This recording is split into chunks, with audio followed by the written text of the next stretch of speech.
It wasn't the doll that scared me, it was the way it spoke.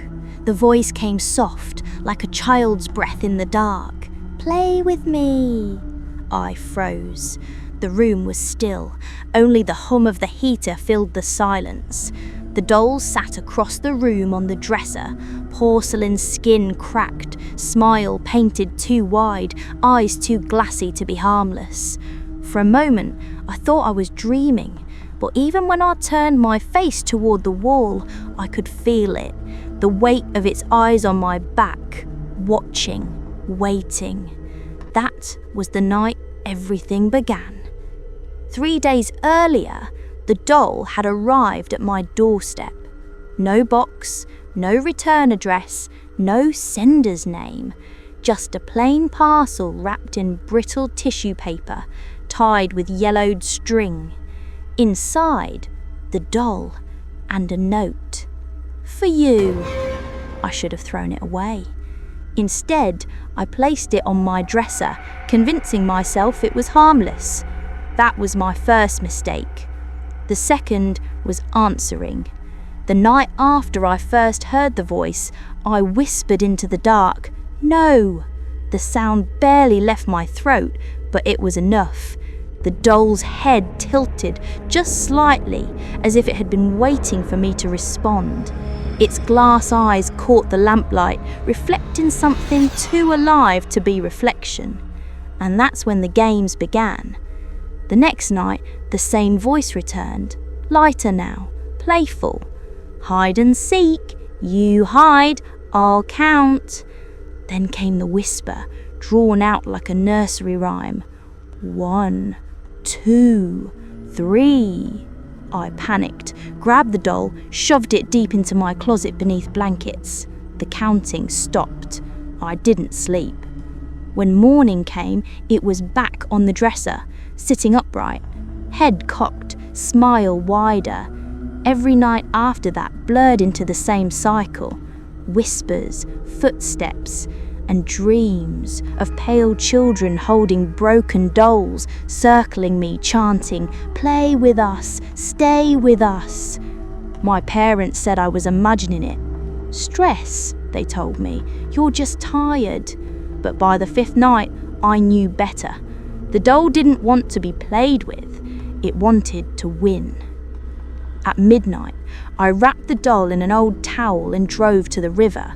Its porcelain head felt heavy, too heavy, like it knew what I was about to do. The moonlight shimmered across the black water.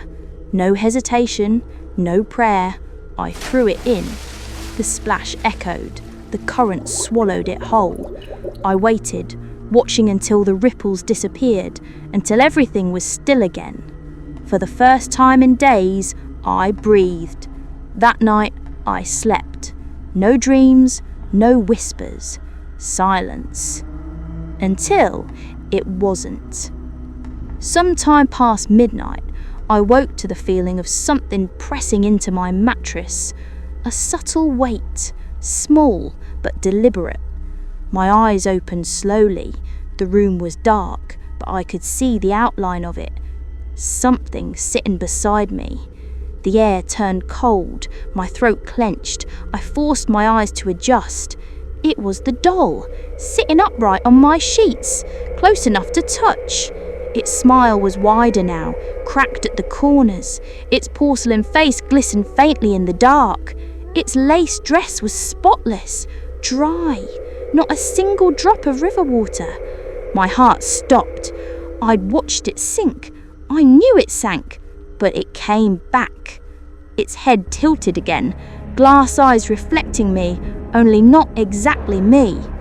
The reflection smiled back, and then, softly, that same innocent, eager voice, "Play with me." I tried to scream, but the air wouldn't come. My voice caught in my throat. The doll leaned closer, and I realized something.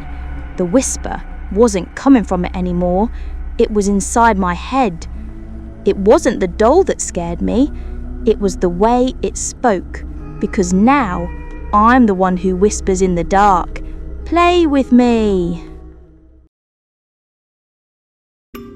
The music box played a lullaby I'd never heard before, but somehow I already knew the words. It wasn't just the melody that unsettled me. It was the way it fit, like something carved itself into the spaces between my thoughts and waited for me to remember. Even now I can hear it, soft, sweet, wrong, and I can't stop humming it. It started the morning I found the box on my dresser. Small, polished wood, a brass crank on the side, a faded pink ballerina trapped under a glass dome. No one in my family claimed it. Nor note, nor gift tag, nor explanation. Just that delicate little box sitting exactly where I'd see it first thing after waking. When I opened the lid, the ballerina began to turn, slow, mechanical, like she was learning to dance again after centuries of stillness. The melody that came out was unfamiliar, but my body reacted as if it wasn't. Before I realized it, I was humming along, every note perfect. I told myself I must have heard it somewhere before, but deep down, I knew that wasn't true. That night, the box played on its own. I walked to the faint, tinny tune drifting through the dark. The lid was open. The ballerina spun. I hadn't touched it. My parents were asleep, doors locked, lights off. Yet the melody filled the air like it had been waiting for me to listen. I didn't remember falling back asleep, only the dream that followed. A circle of pale children, each holding cracked dolls, whisper singing the same lullaby in voices too small and too old at once. Their eyes glowed faintly, unblinking, locked on me. The next night, it happened again. The lullaby wound itself into the dark, pulling me down into the same dream.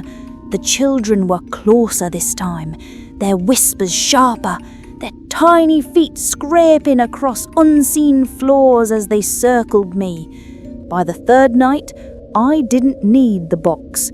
The melody already lived inside my head. I hummed it while brushing my teeth, while walking to school, while staring blankly at my cereal. My mother asked, "What song is that?" "I don't know," I said, but I didn't stop. At school, my teacher froze mid-sentence, the chalk in her hand snapping. She said, "Where did you learn that tune?" I hadn't even realized I was humming aloud. By the fourth night, the music was everywhere. The box didn't play anymore. It didn't have to. The lullaby crawled out of the silence around me. In the hum of the refrigerator, the hiss of the radiator, the creak of pipes behind the walls. Even when I covered my ears, the melody slipped through, winding between the beats of my heart. And I was always humming, even when I tried not to, even when I slept. Now the whispers never stop. They echo in my room, in the hallway, in the pause between my breaths. I hear the children's voices layered over mine, hundreds of them humming in unison, matching me, following me, completing me.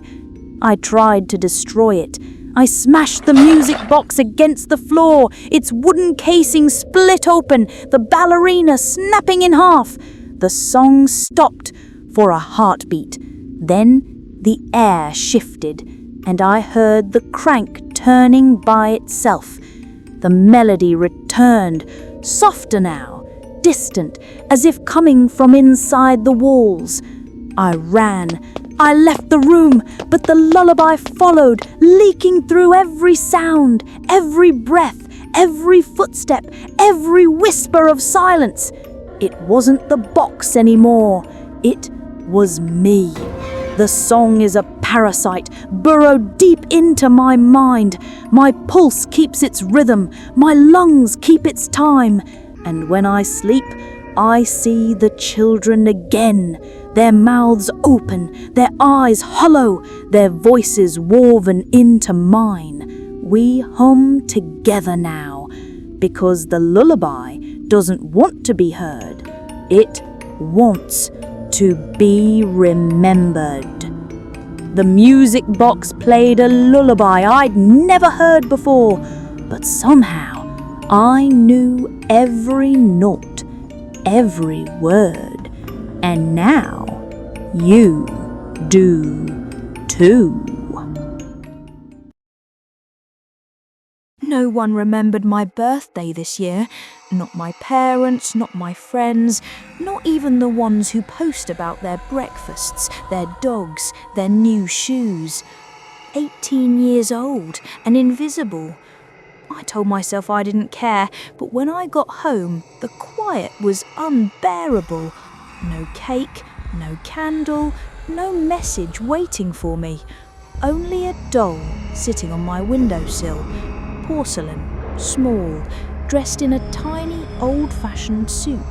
Its cracked smile looked almost gentle in the evening light, and tucked under its arm was a note.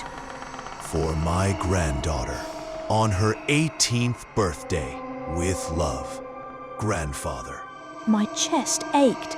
My grandfather had been dead 7 years. At first, I thought maybe it was something he'd left behind, a forgotten keepsake found and delivered late. The idea comforted me. Maybe someone had remembered, after all. So I left it there, on the sill, watching over the twilight, like a little ghost of him. That night, I dreamed of my grandfather, his wrinkled hands, his voice telling me stories I'd almost forgotten. When I woke up, I felt strangely calm, until I saw the doll again. Its position had changed. It was holding something, a ribbon, my ribbon, the one I'd worn every day as a child, the one I lost years ago.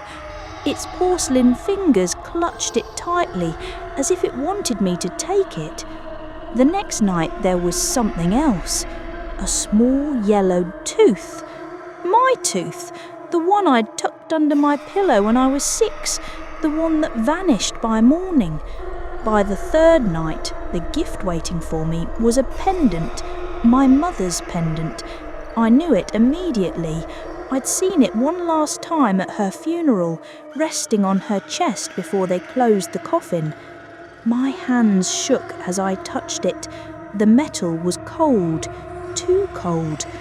I wanted to believe it was coincidence, that someone found it, that this was some strange kindness, not cruelty.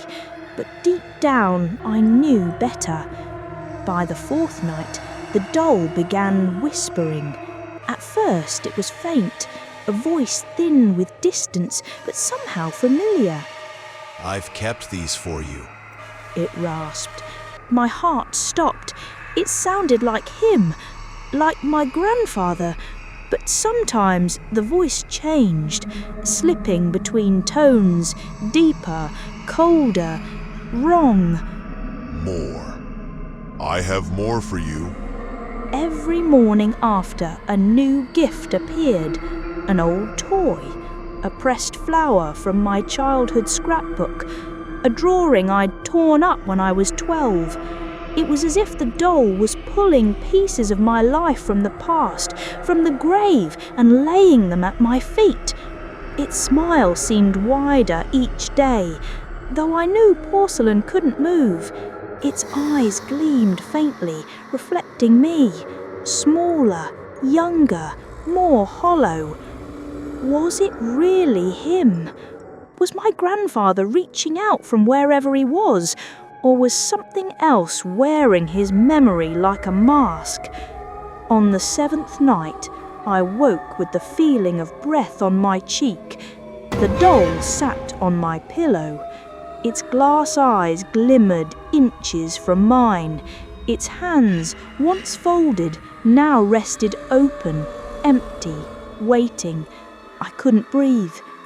Then the whisper came again, right beside my ear. I'll give you what you've lost. yourself. For a heartbeat, it was his voice, gentle, familiar. The voice that once read me bedtime stories. Then it twisted, deeper, crueler, hungrier. My body went cold, my throat locked, I couldn't scream. The doll's grin seemed sharper now, its head tilting as though listening to my fear. Don't cry. It whispered. You're the best gift I've ever had. I don't remember what happened after that. I woke to daylight, sitting upright in bed, my pillow damp with tears. The doll was back on the windowsill, empty-handed. But now when I catch my reflection in the glass, I swear I see something behind me. A pale face, a small, cracked smile. And sometimes, when I close my eyes at night, I hear a voice I can't mistake. Happy birthday, my dear. No one remembered my birthday this year, but someone did leave me a present, and it's still watching me. Stay spooked. Like, subscribe, and hit the bell for more chilling stories.